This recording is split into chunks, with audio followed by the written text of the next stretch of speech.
औज़ुबिल्लाहि मिनश्शैतानिर्रजीम बिस्मिल्लाहिर्रहमानिर्रहीम अस्सलाम वालेकुम class and welcome back to the lecture number 6 for the course of numerical solutions for PDEs Python 4.6। अच्छा, previous अपने lectures में हमने जो नॉन होमोजीनियस बाउंड्री कंडीशंस थी उस पे हमारी डिस्कशन हुई थी। आज का हमारा ये जो लेक्चर है इसमें हम हीट कंडक्शन इक्वेशन जिसमें सोर्स टर्म को भी कंसिडर किया जा रहा है, capital F of x T, this means this is the heat source density. अगर फॉर एग्जांपल इस तरह का एक पार्शियल डिफरेंशियल इक्वेशन हमें दिया गया हो तो उसको फिर इसके सोल्यूशन का जो प्रोसीजर है उस पर आज बात होगी। अच्छा, जो मेथड आज हम स्टडी कर रहे हैं इसका नाम है आइगन फंक्शन एक्सपेंशन मेथड। ठीक है। अच्छा, प्रीवियस लेक्चर से मैं एक रिजल्ट आपको रिकॉल कर रहा हूँ। प्रीवियस लेक्चर में हमने एक ये पढ़ा था कि फॉर एग्जांपल अगर कोई फंक्शन है सिंगल वेरिएबल का तो उसको साइन सीरीज एक्सपेंशन में एक्सपेंड किया जा सकता है half range sine series expansion में। इस तरह हमने ये भी डिस्कस किया हुआ था कि अगर दो वेरिएबल्स का फंक्शन हो तो उस दो वेरिएबल के फंक्शन को भी हाफ रेंज साइन सीरीज में एक्सपेंड किया जा सकता है, लेकिन दो वेरिएबल के केस में जो कोएफिशिएंट्स बनेंगे वो कोएफिशिएंट्स कांस्टेंट नहीं होंगे बल्कि टाइम पर डिपेंडेंट कोएफिशिएंट्स होंगे। ठीक है। So the objective of this course is to solve ut is equal to alpha square u double x plus f of xt where the temperature at one end is 0 and the other end is also 0. The initial heat distribution is given by small f of x. Reconstruct that this alpha square is the combination of thermal conductivity, specific heat and density. Okay. So previous lecture में हमने ये पढ़ा हुआ था कि अगर दो variable का फंक्शन हो तो उस फंक्शन को साइन की सीरीज एक्सपेंशन के शेप में लिखा जा सकता है और जो कोएफिशिएंट्स बनेंगे वो टाइम पर डिपेंडेंट कोएफिशिएंट होंगे। अगर ये फंक्शन इसमें सिर्फ एक ही वेरिएबल हो x तो फिर यहाँ पर जो कांस्टेंट बनेंगे वो कांस्टेंट यानी वो इंडिपेंडेंट ऑफ t बनेंगे। ठीक है। अगर ये फंक्शन टाइम पर डिपेंडेंट हो तो उसका असर इन कोएफिशिएंट्स पर होगा और ये कोएफिशिएंट्स भी टाइम पर डिपेंडेंट कोएफिशिएंट होंगे। अगर इस तरह की एक्सप्रेशन इस पे अगर हम ऑर्थोगोनैलिटी का जो कंडीशन है वो अप्लाई करें तो हमें आसानी से पता चल जाएगा कि f1 of t, f2 of t और fn ऑफ t इक्वलेंट आ रहा है 2 divide by l integral from 0 to l capital f of x t multiplied by sine n pi x over l dx इसके equivalent आ रहा है। ठीक है। तो सबसे पहले ये जो सोर्स टर्म है हमारा इसको हम एक्सपेंड कर लेंगे इसकी साइन सीरीज में f1 sin 1 पाई x और l प्लस f2 sin 2 पाई x और l।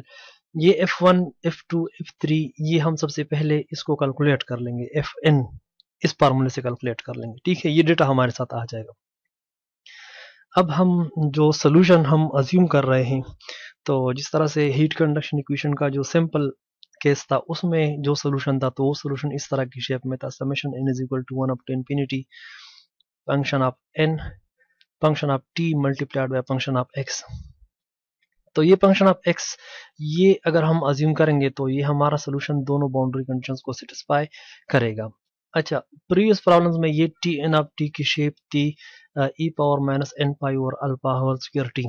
ठीक है। अब क्योंकि यहाँ पर एक सोर्स टर्म भी इन्वॉल्व है तो हो सकता है कि ये t n of t different एक फंक्शंस बने। ठीक है। तो हम यहाँ पर जनरली अज्यूम कर लेंगे कि यहाँ पर स्मॉल टी के फंक्शंस है जो कि अभी तक अननोन है। ठीक है। सो ये एस्टिमेट u का ये एस्टिमेट और f का ये एस्टिमेट, कैपिटल F का ये एस्टिमेट जब हम सब्स्टिट्यूट कर देंगे इसी प्रॉब्लम में तो हमें ये कुछ मिलेगा। दिस इज द इसका with respect to time derivative of ले तो वो t dash of t dash n of t बनेगा। ठीक है। So this is basically the with respect to time derivative of this u। इसका with respect to x second derivative अगर हम लेंगे तो वो बनेगा minus n pi over l whole square sine n pi x over l. ठीक है। तो minus alpha square multiplied by the second derivative of u with respect to x. ठीक है। तो ये माइनस एन पाई और एल होल स्क्वायर डिफ्रेंसिएशन की वजह से जो कांस्टेंट है साइन एन पाई एक्स और एल में वो 2 टाइम्स डिफ्रेंसिएशन हो रहा है, तो 2 टाइम्स कांस्टेंट बाहर आएंगे जिससे एन पाई और एल होल स्क्वायर बनेगा। ठीक है, ये जो फंक्शन है टी एन ऑफ टी, ये with respect to time constant रहता है, with respect to x constant रहता है। सो जब हम derivative with respect to x लेंगे तो इस टर्म पे हमारा कोई भी इफेक्ट नहीं आएगा। अच्छा, हमने जो कैपिटल एफ यानी जो हीट सोर्स डेंसिटी थी उसकी भी अप्रॉक्सीमेशन हमने सब्स्टिट्यूट कर ली इस मेन इक्वेशन में, इस इक्वेशन में। ठीक है, तो हमें ये एक एस्टिमेट मिल गया, summation n is equal to 1 up to infinity t dash n of t sine n pi x और l minus alpha square n is equal to 1 up to infinity n pi और L whole square t n of t sine n pi x और L plus n is equal to 1 up to infinity f N of t sine n pi x और L. ये estimate हमें मिल गया। अब इस equation में ये साइन एन पाई एक्स और एल थ्रू आउट हमें कांस्टेंट नजर आ रहा है, तो हम इसको अगर साइन एन पाई एक्स और एल से डिवाइड करेंगे तो ये कैंसिल हो जाएगा। ठीक है, तो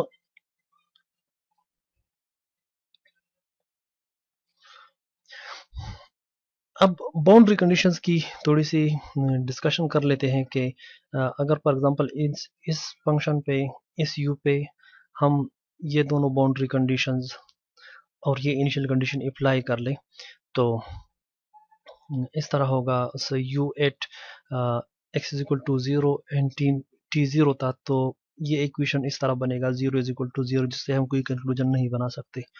ठीक है, दूसरी कंडीशन अगर हम अप्लाई करेंगे साइन एन पाई एक्स और एल पे, एक्स की जगह हमने एल सब्स्टिट्यूट कर लिया तो एल और एल कैंसिल हो गया, इज इक्वल टू 0, तो इस इक्वेशन से भी कोई इंफॉर्मेशन नहीं मिल रही। थर्ड जो कंडीशन है इनिशियल कंडीशन, जब ये अप्लाई करेंगे तो हमें ये मिलेगा summation n is equal to 1 up to infinity t n at 0 sine n pi x और l pi is equal to pi of x, जो इनिशियल हमारी हीट डिस्ट्रीब्यूशन है। ठीक है, ये इक्वेशन, इस इक्वेशन को अगर हम देखते हैं तो ये पाई ऑफ एक्स का half range sine series expansion है जिसमें कोएफिशिएंट्स इन्वॉल्व है टी एन एट 0, तो टी एन एट 0 को हम इस फंक्शन के जो साइन सीरीज एक्सपेंशन का फार्मूला है उससे आसानी से कैलकुलेट कर सकते हैं। ठीक है, तो ये कंडीशन और जो हमारा पार्शियल डिफरेंशियल इक्वेशंस का कंडीशन है वो दोनों मिला के ये दोनों एक्सप्रेशन बन जाएंगे। ठीक है, ये एक्सप्रेशन हमने इससे कलेक्ट कर लिया है, इसको इन दोनों एस्टिमेट्स को दूसरे साइड पर लेके गए हैं, तो इस तरह का एक्सप्रेशन मिला हुआ है। ये साइन एन पाई एक्स और एल 0 हो जाएगा और ये sine series half range sine series expansion में कन्वर्ट हो जाएगा। ठीक है, जब साइन इस एक्सप्रेशन से हम ये साइन एन पाई एक्स और एल कैंसिल कर लेंगे, मीन्स डिवाइड कर लेंगे थ्रू, तो हमें ये एक्सप्रेशन मिलेगा t dash n of t plus alpha n pi और L whole square t n of t minus f N of t is equal to 0।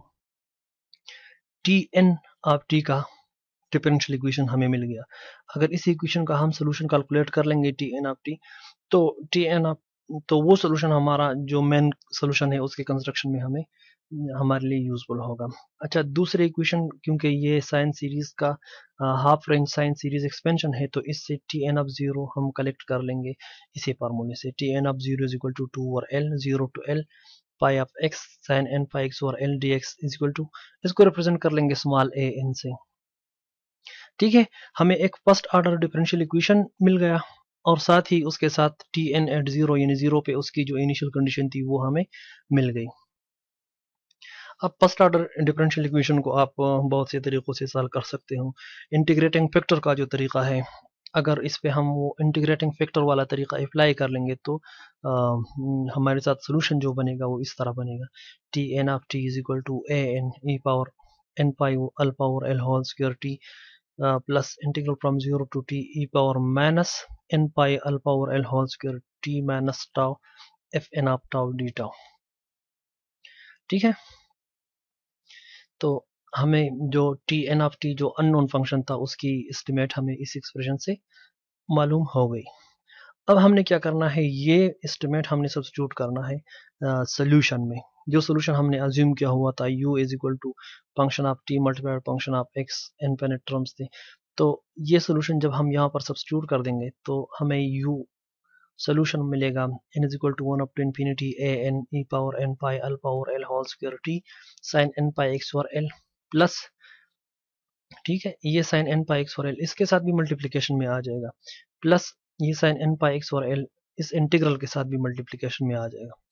तो हमें दो समेशंस मिलेंगे, summation n is equal to 1 up to infinity a n this term plus summation n is equal to 1 up to infinity sine n pi x और l e power minus n pi और alpha l और alpha whole square t F N of tau D tau. ठीक है, तो ये हमें solution मिल गया उस non homogeneous partial differential equation का।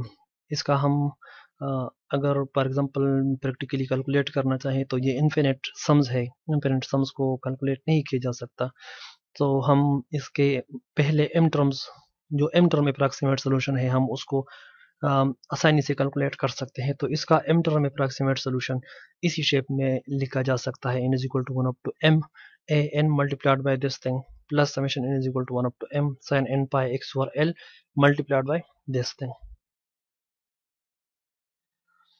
ठीक है, अच्छा, मैटलैब में इसके कंस्ट्रक्शन के लिए हमें इस सोल्यूशन का जो मैट्रिक्स शेप है वो चाहिए। तो मैट्रिक्स शेप में हम इसको, यानी ये जो एंट्रीज है ए एन, इसको हम एक मैट्रिक्स में डाल देंगे, ये एंट्रीज दूसरे मैट्रिक्स में डाल देंगे, दोनों का क्या होगा, a multiplied by transpose of p. इसको मैट्रिक्स ए में वेक्टर ए में लिख लेंगे, इसको वेक्टर पी में लिख लेंगे, तो ए मल्टीप्लाइड बाई पी ट्रांसपोज बनेगा। अच्छा, दूसरे टर्म के लिए इसको कह देंगे क्यों, और इसको कह देंगे बी। ठीक है, तो बी में ये एंट्रीज डाल देंगे, क्यों में ये एंट्रीज डाल देंगे, तो जो सोल्यूशन हमारा बनेगा वो a multiplied by p transpose plus b multiplied by q transpose इसी की शेप में मिलेगा, जिसमें ये वेक्टर ए होगा a1 a2 a3 up to am। Vector P में हमने ये एंट्रीज डालने हैं, ई पावर 1 पाई और L whole square T sine 1 pi x और L plus E power 2 pi L power L whole square T two sine 2 pi x और L. इस तरह m टर्म ये टर्म होगा। ठीक है, तो this is the matrix notation of the solution.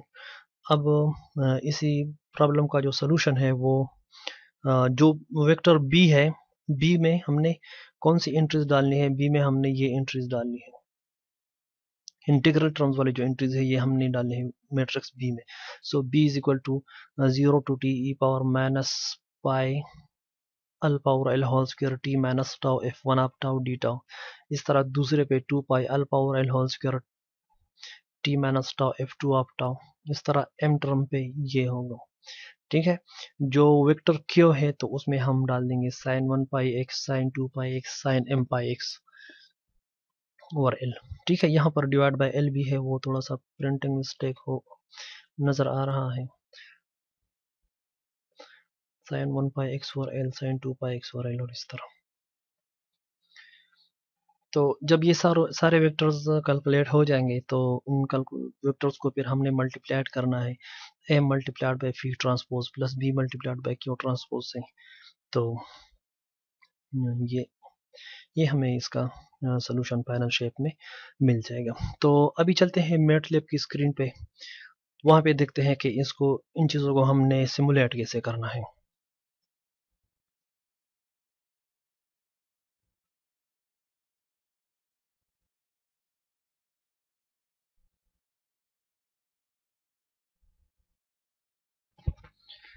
तो स्टूडेंट्स, जो मैटलैब में सबसे पहले हम इस प्रॉब्लम के जो स्पेसिफिकेशंस है, यानी specific heat, thermal conductivity, length of the rod, इस तरह डेंसिटी, ये सारी चीज़ें डिपेंड कर लेंगे। Clear all command will clear all the existence symbols from the work space, so this is an essential command for the simulation. इस तरह हम दो सिंबल्स कलेक्ट कर लेंगे, symbols x T and tau. अच्छा, ये टाउ क्यों जनरेट कर रहे हैं, क्योंकि हमारे साथ जो सोल्यूशन है उसमें टाउ यूज हो रहा है, इंटीग्रेशन में यूज हो रहा है, लेकिन यूज हो रहा है। मैं दिखा देता हूँ आपको, यहाँ पे e power minus this thing multiplied by t minus tau, f tau. ठीक है, तो एक सिंबल टाउ भी कंस्ट्रक्ट कर लेंगे। अब एल डिपेंड कर लेंगे, लेंथ ऑफ द रॉड लिख लेंगे L is equal to 10। Pipe है तो आप पाइप लिख लें, या जो भी आपके साथ रॉड का लेंथ है तो वो लिख लें। रॉड की जो स्पेसिफिक हीट है सी इज इक्वल टू 2 लिख लेंगे। इस तरह thermal conductivity is equal to 3 लिख लेंगे। ये मैं सैम्पल वैल्यूज ले रहा हूँ, आप अपने एक्सपेरिमेंट के लिए दूसरे कोई वैल्यूज भी ले सकते हो। Rho which is density of the rod, so rho is 5। अब जो इक्वेशन का पैरामीटर है अल्फा, तो वो हम डिपेंड कर लेंगे, alpha is equal to square root of K divide by C asterisk rho. ठीक है, एक सोर्स टर्म लिख लेंगे एफ इज इक्वल टू, यानी जो हीट सोर्स डेंसिटी है। ठीक है, सो मैंने ये अज्यूम किया हुआ है कि वो e power minus X plus T के इक्वलेंट है। तो अगर आपके साथ कोई दूसरी for example heat source density है तो आप उसके हिसाब से यहाँ पर डिफाइन कर लें। अच्छा, initial condition of the rod मैंने लिख लिया है x is asterisk 10 minus X. ठीक है, this is the initial temperature of the rod. अब स्टूडेंट्स हम एक स्केल लेवल फिक्स कर लेंगे m इज इक्वल टू 20। तो इसी स्केल का अम, इसी स्केल लेवल का जो है हमारे साथ, यानी इसी स्केल तक हमने सोल्यूशन में पहले 20 टर्म हमने कंस्ट्रक्ट करने हैं। अब जो वेक्टर्स ए है और जो वेक्टर पी है उनके कंस्ट्रक्शन के लिए हम एक ही लूप चला लेंगे, for I is equal to 1 up to M A I is equal to 2 D over L asterisk integral of phi asterisk sine I asterisk pi asterisk X over L with respect to X from 0 to L. तो इससे हमारा जो vector A है vector A बनेगा, यानी ये जो vector है a1 a2 a3 am। हाँ, तो a1 a2 a3 और am these are basically the integral from 0 to l pi of x sin n pi x over l dx।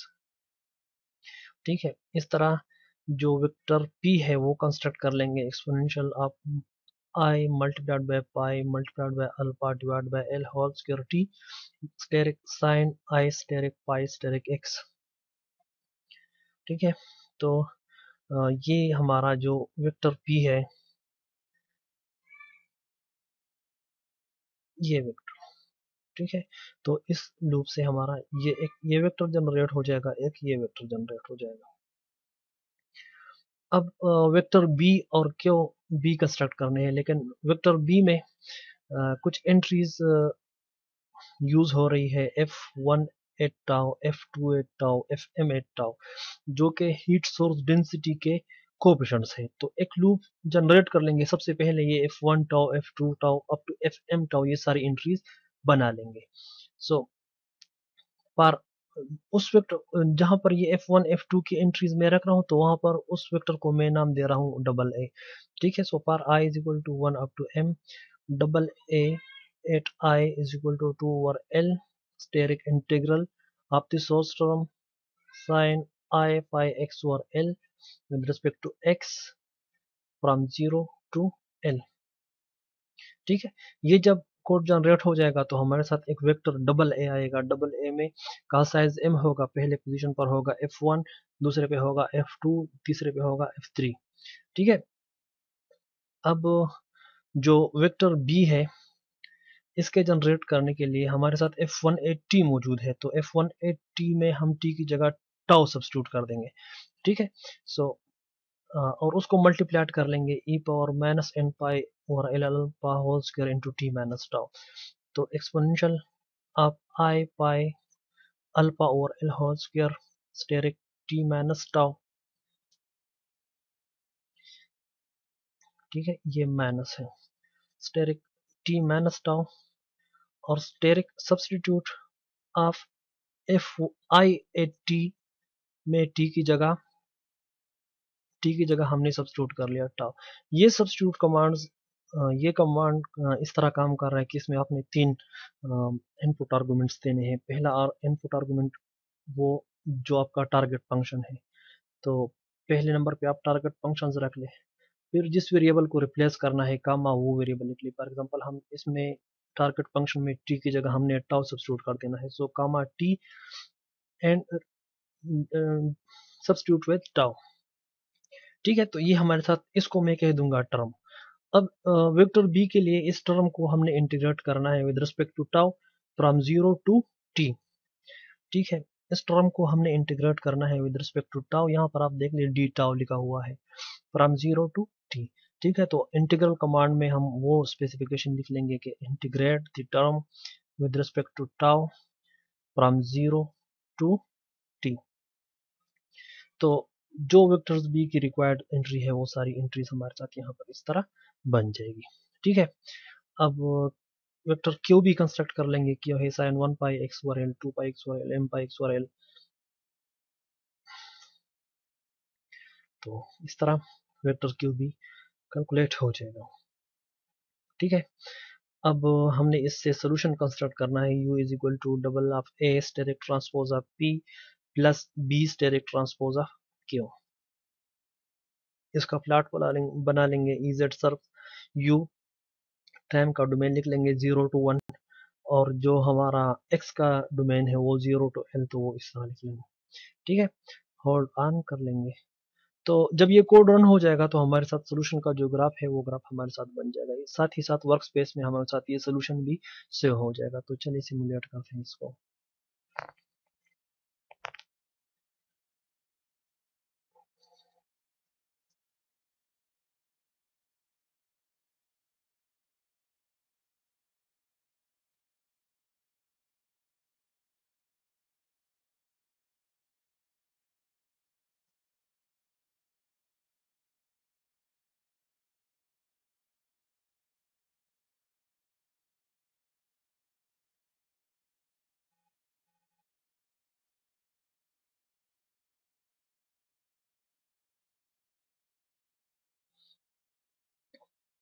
तो जो सोल्यूशन का ग्राफ है वो यहाँ पर हमारे साथ इस तरह की शेप में सामने आ रहा है स्क्रीन पे।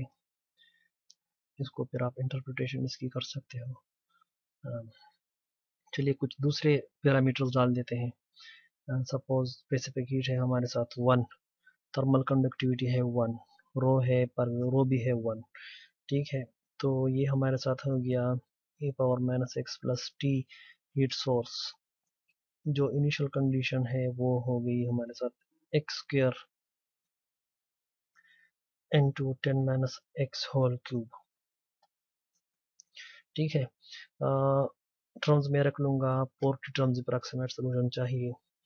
तो अब देखते हैं कि क्या सोल्यूशन इसका बनता है।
तो ये सोल्यूशन हमारे साथ स्क्रीन पे इस तरह प्लॉट हो गया। ठीक है, ये सोल्यूशन थोड़ा सा नॉन रीडेबल टाइप इसलिए लग रहा है क्योंकि हमने जो पैरामीटर्स यूज़ की हुई है और जो हमने सोर्स टर्म लगाया हुआ है, तो ये उन्हीं सोर्स टर्म के हिसाब से है। हमारा जो सोर्स टर्म है हो सकता है वो डिफरेंट पॉइंट्स पे बहुत ही तेज़ी के साथ जो हीट है वो जनरेट करें। ठीक है, जब आप फिजिकल फिनोमेना से रिलेटेड पैरामीटर्स डालेंगे तो आपको उसके हिसाब से सोल्यूशन मिलेगा। ठीक है स्टूडेंट्स, अब इस कोड की सिमुलेशन के बाद जो इम्पॉर्टेंट चीज़ें हैं वो आपके वर्क स्पेस में आ गई है। एक है वेक्टर ए जिसमें सारे कोएफिशिएंट्स पड़े हुए हैं, जिसको मैं थोड़ा सा रीडेबल बना लेता हूँ डबल आप ए कमांड से। सो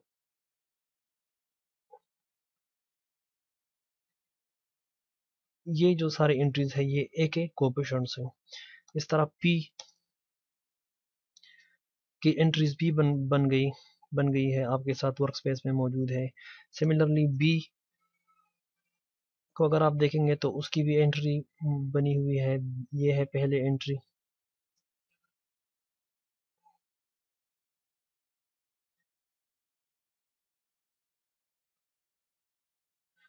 ठीक है, यहाँ तक पहली एंट्री है। फिर दूसरी एंट्री, थर्ड एंट्री, इस तरह डिफरेंट टाइप्स। इस तरह पी और क्यू अगर हम देखेंगे तो क्यू साइन 1 पाई एक्स और एल, साइन 2 पाई एक्स और एल, साइन 3 पाई एक्स और एल, इस तरह सारा कुछ बना हुआ है। ठीक है, वर्क स्पेस में आपको ये सोल्यूशन भी मिलेगा। सोल्यूशन हमने सेव किया हुआ है यू के नेम से। तो अगर हम यू एंटर कर लेंगे तो हमें जो सोल्यूशन है वो सोल्यूशन हमारे साथ इधर एनालिटिकल एक एनालिटिकल शेप में प्रेजेंट होगा। ठीक है, अगर फॉर एग्जांपल किसी स्पेसिफिक टाइम पे अपने यू की वैल्यू कैलकुलेट करनी है तो आप सब्स्टिट्यूट एक्स यू एक्स, तो मिड पॉइंट पे जो टेम्परेचर की वैल्यू है वो यहाँ पर as a function of time हमारे सामने आ जाएगा। ठीक है, अभी इसी फंक्शन में आप टाइम की जो वैल्यू सब्स्टिट्यूट करेंगे तो जो वैल्यू आएगा वो 8x equal to pipe heat की टेम्परेचर होगी।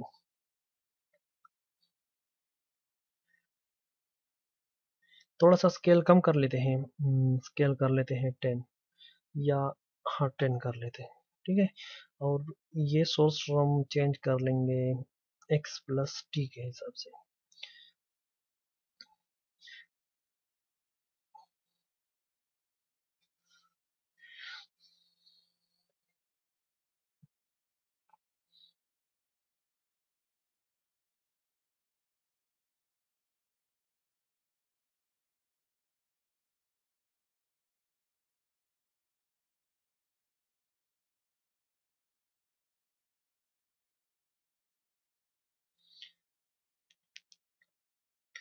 जो जो हीट का डायनेमिक्स है तो इसी ग्राफ पे हमें शो हो रहा है कि डिफरेंट पॉइंट्स पे हीट जो है रॉड का वो बिहेव किस तरह से कर रहा है। ठीक है, तो आई थिंक कि आज के लिए इतना काफ़ी है। आप लोगों ने क्या करना है, आप लोगों ने थोड़ा सा इस प्रॉब्लम को इन जनरलाइजली सॉल्व कर देना है और जो एनालिटिकल सोल्यूशन है उसको कंस्ट्रक्ट करके फ्लैट कर देना है।